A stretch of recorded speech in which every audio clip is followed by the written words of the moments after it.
और जिसमें डायलेटेड है, और हाइपरट्रॉफिक कार्डियोमायोपैथी है, और रिस्ट्रिक्टिव कार्डियोमायोपैथी है। इसके बाद हम जो है अक्यूट पेरिकार्डाइटिस और कार्डियल पेरिकार्डियल एफ्यूजन और कार्डियक टैम्पोनेट के बारे में जो है वो डिस्कशन करेंगे इंशाल्लाह। First of all, what is dilated cardiomyopathy? Dilated cardiomyopathy में आपने जस्ट याद रखना है कि there is dilatation of the ventricles, जिसकी वजह से हमारा जो सिस्टोलिक कैपेसिटी होती है, जो सिस्टोलिक फंक्शन होता है हमारे वेंट्रिकल्स का, वो बिल्कुल जो है वो इम्पेयर हो जाता है। तो इसमें आपने याद रखना है, dilated cardiomyopathy is also called congestive cardiomyopathy. ठीक है। Progressive dilatation and contractile dysfunction. और डायलेटेड कार्डियोमायोपैथी में जो सबसे इंपॉर्टेंट क्वेश्चन आपसे पूछा जाता है, इसमें कौन सा डिसफंक्शन होता है? सिस्टोलिक डिसफंक्शन होगा या डायस्टोलिक डिसफंक्शन होगा? देखें, जब हमारे वेंट्रिकल जो हैं वो एक्सेसिवली जो है वो डायलेट कर जाएंगे, ड्यू टू डायलिटेशन क्या होगा, ये प्रॉपरली पंप नहीं कर पाएंगे, जिसकी वजह से सिस्टोलिक डिसफंक्शन होगा। ये पहला एमसीक्यूज आपने याद रखना है, dilated cardiomyopathy is a systolic या कंट्रैक्टाइल डिसफंक्शन होता है इसमें।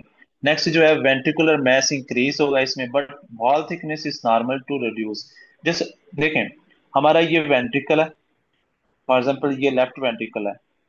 अब इसमें क्या होता है कि ये लेफ्ट वेंट्रिकल जो है इसकी वॉल इंक्रीज हो जाती है, लाइक इसको वॉल्यूम इंक्रीज होता है, लेकिन थिकनेस नॉर्मल रहती है, क्योंकि जो हमारे सार्कोमियर्स हैं वो सार्कोमियर सीरीज में ऐड होते हैं। इस तरह सीरीज के अंदर जो है सार्कोमियर ऐड होते हैं, जिसकी वजह से वॉल थिकनेस जो है वो उतनी रहती है, लेकिन उसकी जो लेंथ है, ठीक है, और उसका जो वॉल्यूम है वेंट्रिकल का, वो वॉल्यूम इंक्रीज हो जाता है। और इस टाइप की जो हाइपरट्रॉफी होती है, इस टाइप की हाइपरट्रॉफी को हम इसेंट्रिक हाइपरट्रॉफी कहते हैं। इसेंट्रिक हाइपरट्रॉफी मीन्स के sarcomere added in the series, and जिसकी वजह से जो है हमारे वेंट्रिकल जो है वो एक्सेसिवली डायलेट हो जाते हैं, और जिससे वेंट्रिकल्स का वॉल्यूम जो है वो बढ़ जाता है। Compare to the athlete hearts, where left ventricle और right ventricle enlargement facilitate increase the stroke volume और cardiac output। इन्होंने बताया कि एथलीटर्स जो होती है ना, उनमें क्या होता है कि लेफ्ट वेंट्रिकुलर और राइट वेंट्रिकुलर का साइज जो है ना ये इंक्रीज हो जाता है, क्योंकि बॉडी जब ज्यादा काम करती है, एथलीट्स जो होती हैं वो ज्यादा वर्कआउट करते हैं और उनकी बॉडी को ज्यादा ऑक्सीजन डिमांड होती है। तो उस ऑक्सीजन की डिमांड को पूरा करने के लिए हमारी body as a compensatory mechanism क्या करती है, लेफ्ट वेंट्रिकुलर राइट वेंट्रिकुलर को स्ट्रॉन्ग कर देती है।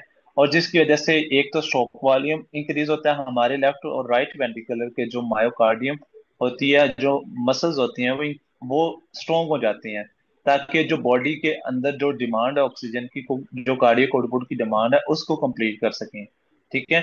तो इसमें आपने ये चीज याद रखनी है कि लेफ्ट और राइट वेंट्रिकुलर इनलार्जमेंट जो है वो एथलीट्स में होती है, लेकिन लेकिन जो डायलेटेड कार्डियोमायोपैथी होती है वो एक पैथोलॉजिकल रीजन की वजह से होती है, लेकिन जो एथलीट्स हार्ट में होती है वो जस्ट लाइक फिजियोलॉजिकल प्रोसेस की वजह से होती है। अगर हम इसकी काजिस एटियोलॉजीज देखें, मोस्टली ये एडियोपैथिक होती है या फेमिलियर फैमिलीज के साथ एसोसिएटेड होती है, most commonly associated with the mutation of the TTN gene encoding the sarcomere protein title. तो ये एमसीक्यूज आपने याद रखना है, कौन सी म्यूटेशन होती है? TTN जीन होती है और सार्कोमेयर प्रोटीन टाइटिन इन्वॉल्वमेंट होती है, जो कि डायलेटेड कार्डियोमायोपैथी के अंदर होती है। और अदर काजेज जो हैं, ड्रग्स हो सकती हैं। ड्रग्स में mostly alcohol, cocaine and doxorubicin. Doxorubicin एक एंटी कैंसर ड्रग है, एंटी कैंसर ड्रग है ये। आपने डॉक्सोरूबिसिन का भी एमसीक्यूज पूछना है कि पूछ सकते हैं डॉक्सोरूबिसिन का मोस्ट कॉमन साइड इफेक्ट क्या होता है? It's a dilated cardiomyopathy. Next, infections हो सकते हैं, कोक्सा की बी वायरस। कोक्सा की बी वायरस जो है वो डायलेटेड कार्डियोमायोपैथी काज करता है, ये भी एमसीक्यूज आपसे पूछा जा सकता है। Then Chagas disease. ये चागास डिजीज क्या होती है? ट्राइपेनोसोमा क्रूजी जो है ये एक पैरासिटिक इन्फेक्शन होता है, जो कि हमारे मायोकार्डियम और GIT ट्रैक को इफेक्ट करता है, जिसकी वजह से GIT ट्रैक में डायलेटेड एसोफेगस होगी, जिसको मेगा एसोफेगस या मेगा कोलोन भी कह सकते हैं, और कोलोन को भी ये इफेक्ट करती है। उसके अलावा ये हमारे मायोकार्डियम को इफेक्ट करेगी। जो कि डायलेटेड कार्डियोमायोपैथी काज करेगा। ठीक है, तो इसको आपने याद रखना। Then different ischaemia like coronary artery diseases में हो सकती है। कुछ systemic disease like haemochromatosis. Haemochromatosis क्या होता है? इंक्रीज आयरन लोड हो जाता है बॉडी के अंदर, एक्सेसिव डेपोजिशन होती है बॉडी के डिफरेंट ऑर्गन्स में, जिसकी वजह से जो है वो हीमाक्रोमेटोसिस होता है। तो हीमाक्रोमेटोसिस में आपने पहले एक इंपॉर्टेंट चीज याद रखनी है। हीमाक्रोमेटोसिस इन्फिल्ट्रेशन की वजह से पहली जो इनिशियल प्रेजेंटेशन होती है वो होती है रिस्ट्रिक्टिव कार्डियोमायोपैथी की। पहले इनिशियल रिस्ट्रिक्टिव कार्डियोमायोपैथी होती है। देन रिस्ट्रिक्टिव जो है वो कहाँ पे चली, वो जो है वो प्रोग्रेसिवली उसमें डिपोजिशन होती रहती है, हार्ट फेलियर की तरफ चला जाता है। देन वो डायलेटेड कार्डियोमायोपैथी में चेंज हो जाती है, डायलेटेड कार्डियोमायोपैथी में चेंज हो जाती है। ठीक है, तो ये आपने हेमाक्रोमेटोसिस में याद रखना है। देन सार्कोइडोसिस जो है, it's a granulomatous disease in which there is non caseating granuloma formation और इन्फिल्ट्रेशन इन द लंग्स जो होते हैं। बायलैटरल लिम्फेडिनोपैथी होती है और कार्डियक इन्वॉल्वमेंट भी होती है। देन थायरोटॉक्सिकोसिस में excessive thyroid hormone production. Thyroid hormone जो है वो T3 T4 एक्सेसिवली क्या करते हैं? इंक्रीज करते हैं बॉडी के मेटाबॉलिक रेट को। मेटाबॉलिक रेट को इंक्रीज करने की वजह से हार्ट रेट ज्यादा हो जाता है, और हार्ट हमारा इतने स्ट्रेस को काउंटरएक्ट नहीं कर सकता, जिसकी वजह से क्या होता है? हार्ट हमारा जो है वो, हमारे जो वेंट्रिकल्स हैं वो डायलेट हो जाती हैं। That will lead to the dilated cardiomyopathy. And wet beriberi. ये वेट बेरिबरी क्या होती है? बेरिबरी क्या होती है? इट्स अ थायमिन डेफिशिएंसी होती है, विटामिन B12 डेफिशिएंसी होती है। ठीक है, और वेट बेरिबरी का मतलब है कि इट्स अ कार्डियोवैस्कुलर मैनिफेस्टेशन होती है बेरिबेरी की। अगर ड्राई की बात है तो वो मोस्टली न्यूरोपैथी के साथ इन्वॉल्वमेंट होती है। अगर वेट बेरिबेरी की बात है तो इसका मतलब है ये हमारे कार्डियोवैस्कुलर सिस्टम को इन्वॉल्वमेंट होती है। अब इसका इंपॉर्टेंट मैकेनिज्म ये है कि हमारे नॉर्मली जो ये थायामीन होती है, नॉर्मली जितने भी डी ऑक्सीजनेस एंजाइम्स होते हैं like pyruvate dehydrogenase, alpha keto glutarate dehydrogenase, transketolase, ये सारे एंजाइम्स को विटामिन B1 चाहिए होता है एज एनर्जी प्रोडक्शन के लिए। जस्ट आप याद रखें कि मेटाबॉलिज्म ग्लूकोज मेटाबॉलिज्म के लिए जो है वो B1 चाहिए होता है। बट जब B1 की डेफिशिएंसी होगी तो ग्लूकोज मेटाबॉलिज्म नहीं होगा, और ग्लूकोज मेटाबॉलिज्म जो है अल्टीमेटली उससे क्या प्रोड्यूस होता है? एटीपी प्रोडक्शन होती है। तो जब ग्लूकोज का मेटाबॉलिज्म नहीं होगा due to the deficiency of B1, there will be less ATP production. जब लेस एटीपी होगा तो वो लेस एटीपी क्या करेगा? हमारे मायोकार्डियम के लिए कंट्रक्शन के लिए एटीपी जरूरत होती है। तो हमारे मायोकार्डियम की जो फंक्शन है वो क्या हो जाएगा? फंक्शन ऑफ मायोकार्डियम डिक्रीज हो जाएगा, जिसकी वजह से हमारा जो मायोकार्डियम है वो डायलेट कर जाएगी, और ultimately lead to the dilated cardiomyopathy. Wet beriberi में ये मैकेनिज्म होता है। Then peripartum cardiomyopathy. Peripartum means के in the first month like delivery के फर्स्ट मंथ में या आफ्टर डिलीवरी 5 मंथ के अंदर अंदर अगर डायलेटेड कार्डियोमायोपैथी हो जाए, that is called dilated cardiomyopathy. ठीक है, तो इसमें क्या रीजन होता है? आपने याद रखना है कि एक तो प्रेगनेंसी में कार्डियक आउटपुट बहुत ज्यादा हो जाता है, ब्लड वॉल्यूम बहुत बढ़ जाता है, और कार्डिक स्ट्रेस बहुत ज्यादा बढ़ जाता है। ठीक है, जिसकी वजह से वेंट्रिकल्स जो है वो इतने स्ट्रेस को बियर नहीं कर पाते, ultimately lead to the dilated cardiomyopathy, that is called the peripartum cardiomyopathy. ठीक है, तो ये आपने रीजंस को अच्छे से याद रखना है किस किस वजह से होती हैं। नेक्स्ट हम क्लिनिकल फीचर्स डिस्कस करेंगे डायलेटेड कार्डियोमायोपैथी के। देखें, ये डायलेटेड कार्डियोमायोपैथी सिंपली क्या है? एक टाइप है हार्ट फेलियर की। इसमें हार्ट फेलियर होगा, S3 साउंड्स होगा। S3 साउंड इसलिए आता है कि ये हमारे, एक एग्जांपल ले लें, ये हमारा लेफ्ट वेंट्रिकल है। अब लेफ्ट वेंट्रिकल डायलेट कर गया है मींस कि इसका सिस्टोलिक डिसफंक्शन है, ये नॉर्मली पंप नहीं कर रहा ब्लड को। तो ऑलरेडी अगर इसके अंदर जो है वो 100 ml ब्लड पड़ा हुआ है, तो इसने जस्ट 10 ml को पंप किया है, जो नॉर्मली ये 70 को करता है, लेकिन सिस्टोलिक डिसफंक्शन की वजह से इसने जस्ट 10 ml को किया है। तो बाकी जो 90 ml है वो कहाँ पे पड़ा है, वो इसके अंदर पड़ा है। 90 ml जो है वो इसके अंदर पड़ा हुआ है, ठीक है, वेंट्रिकल। अब और ब्लड इसके अंदर इंटर हो गया, लेफ्ट वेंट्रिकल के अंदर, फ्रॉम द लेफ्ट एट्रियम। तो वो जो ब्लड दोबारा ऑलरेडी 90 ml के अंदर वापस आके इंटर होगा, तो उसकी वजह से वाइब्रेशन प्रोड्यूस होगी। जैसे कि आप एक बर्तन में ऑलरेडी उसको हाफ भर के दोबारा उसके अंदर पानी डालती हो, तो वो एक साउंड प्रोड्यूस करता है, वाइब्रेट होता है वो। तो इसी तरह लेफ्ट वेंट्रिकल्स वॉल जो है वो वाइब्रेट करेंगी, और due to vibration they produce S3 heart sounds.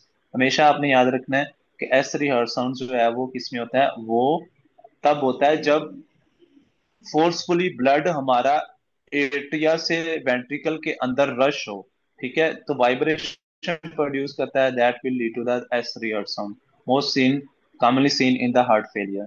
और सिस्टोलिक रिगर्जिटेशन मरमर हो सकता है, डायलेटेड हार्ट ऑन इकोकार्डियोग्राफी अगर हम करेंगे तो डायलिटेशन होगा। Balloon appearance of the chest heart on chest X ray. तो नेक्स्ट अगर हम देखिए चेस्ट एक्सरे हमारे पास है, ये इसके ऊपर जो है वो हार्ट हमारा डायलेटेड है। अब डायलेटेड कार्डियोमायोपैथी हम हार्ट के ऊपर, चेस्ट एक्सरे के ऊपर कैसे देखते हैं, हमने टोटल जो है वो चेस्ट का वो लेना है, डायमीटर लेना है, ठीक है, कितना है। फॉर एग्जाम्पल ये अगर 100 सेंटीमीटर है, तो हमारा नॉर्मली जो रेशो है, और हमने फिर कार्डियक जो हमारे पास है, कार्डिक शेडो है, उसका पूरा हमने डायमीटर लेना है। तो ये लेस देन 50% होना चाहिए, लेस देन 50% नॉर्मल होता है। लेकिन अगर आप देखो तो मोर देन ये 50% है, इस mean it's a dilated cardiomyopathy. Dilatation, dilated cardiac shadow है, ठीक है, इसका मतलब ये डायलेटेड कार्डियोमायोपैथी। और बलून अपेयरेंस जो है वो नजर आ रही है हमें हार्ट की, ठीक है।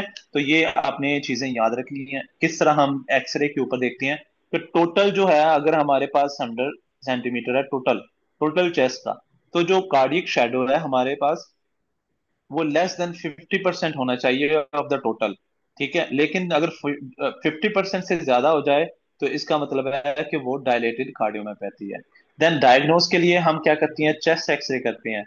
मॉडरेट टू सीवियर कार्डियोमेगाली नजर आएगा चेस्ट एक्सरे के ऊपर। देन ईसीजी, इको कार्डियोग्राफी और कार्डियक एमआरआई भी हम कर सकते हैं। Genetic testing is indicated if there is any family history of dilated cardiomyopathy or no other cause can be found. Like most commonly हमने क्या करना है, इकोकार्डियोग्राफी करनी होती है, ठीक है। Echocardiography is the most definitive test, most definitive test हम जो है वो इकोकार्डियोग्राफी करते हैं। इससे हमें एग्जैक्ट पता लग जाता है कि कौन सा चैम्बर डायलेट है और कौन सा जो है वो चैम्बर में सिस्टोलिक डिसफंक्शन है। Then what is the management for the dilated cardiomyopathy. First of all दो तरह की मैनेजमेंट होती है, one is the medical management और other one is the surgical management. जो मेडिकल ट्रीटमेंट होती है उसमें हमें एसीआई इन्हिबिटर्स, एआरबी, जो कि सडन अरिथमिक डेथ को प्रिवेंट करती है, वो हमने देनी होती है। क्योंकि जब हमारा, आपने याद रखना, जब भी हमारा हार्ट फेलियर होता है, क्योंकि dilated cardiomyopathy is a systolic, systolic failure होता है। सिस्टोलिक फेलियर की वजह से क्या होगा, हमारा कार्डियक आउटपुट कम होता है, क्योंकि हमारा जो लेफ्ट वेंट्रिकल है वो पंप नहीं कर रहा, जिसकी वजह से कार्डियक आउटपुट कम होगा। जब कार्डियक आउटपुट कम होता है तो हमारा रास सिस्टम एक्टिवेट हो जाता है, renin angiotensin aldosterone system activate हो जाता है। इसका क्या काम होता है, इसका ये काम होता है कि जो लिवर से हमारे एंजियोटेंसिनोजन आती है, वो क्या करता है, वो किडनी से रेनिन आती है, और रेनिन जो है वो एंजियोटेंसिनोजन को एंजियोटेंसिन 1 में कन्वर्ट करती है, ठीक है। एंजियोटेंसिन 1 जो है वो आगे लंग्स में जाता है, लंग्स में जो है वो एंजियोटेंसिन कन्वर्टिंग एंजाइम्स होती हैं, वो एंजियोटेंसिन 2 में कन्वर्ट कर देते हैं एंजियोटेंसिन 1 को, ठीक है। और एंजियोटेंसिन 2 जो है वो आगे बॉडी के ऊपर क्या करती है, वेजो कंस्ट्रिक्शन करती है, वेजो कंस्ट्रिक्शन करती है, और इंक्रीज करती है सिंपैथेटिक एक्टिविटी को, ठीक है। और इंक्रीज करती है एल्डोस्टेरोन प्रोडक्शन को। अब एल्डोस्टेरोन आगे क्या काम करता है, इंक्रीज करता है वाटर एंड सोडियम अब्जॉर्प्शन को। और डिक्रीज करता है हाइड्रोजन एंड डिक्रीज करता है पोटाशियम को। तो अल्टीमेटली इसका इफेक्ट होता है, इंक्रीज करता है ये ब्लड वॉल्यूम को।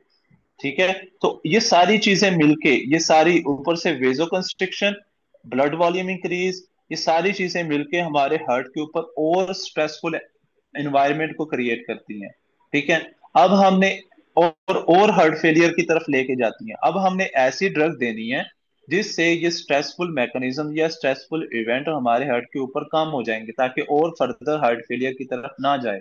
तो उसके लिए हमने ACI इनहिबिटर्स देनी है, ऐसे एंजाइम, ऐसी ड्रग्स देनी है जो डायरेक्टली, जो ये एंजाइम है हमारे पास जो कि लंग्स की कैपिलरी एंडोथेलियम के ऊपर प्रेजेंट होता है, उसको ब्लॉक कर दे। उसका नाम है एंजियोटेंसिन कन्वर्टिंग एंजाइम। तो जिसकी वजह से ये पूरा मैकेनिज्म जो है वो खत्म हो जाएगा, और हमारे हार्ट के ऊपर जो स्ट्रेसफुल मैकेनिज्म या स्ट्रेसफुल इवेंट्स होती हैं वो नॉर्मल हो जाएंगे। और इसके साथ साथ जो है वो बीटा ब्लॉकर्स भी हम दे सकती हैं, ताकि पेशेंट को जो है वो अरिथमिया वगैरह से प्रिवेंशन के लिए। स्पाइरोलेक्टोन जो है ये डायरेक्ट एल्डोस्टेरोन एंटागोनिस्ट होती है, एल्डोस्टेरोन के मैकेनिज्म को कम करेगी। एंटागोनिस्ट मींस के ये एल्डोस्टेरोन का जो मैकेनिज्म है सोडियम वाटर अब्जॉर्प्शन का, उसको कम कर देगी। और इसका साइड इफेक्ट्स में आपने ये याद रखना है कि gynaecomastia is the most common side effect. इसके अलावा ये पोटाशियम और हाइड्रोजन की रिटेंशन करती है बॉडी में। पोटाशियम की रिटेंशन की वजह से हाइपरकैलेमिया होगा, और उसके अलावा मेटाबॉलिक एसिडोसिस होगा due to hydrogen retention in the body. ठीक है।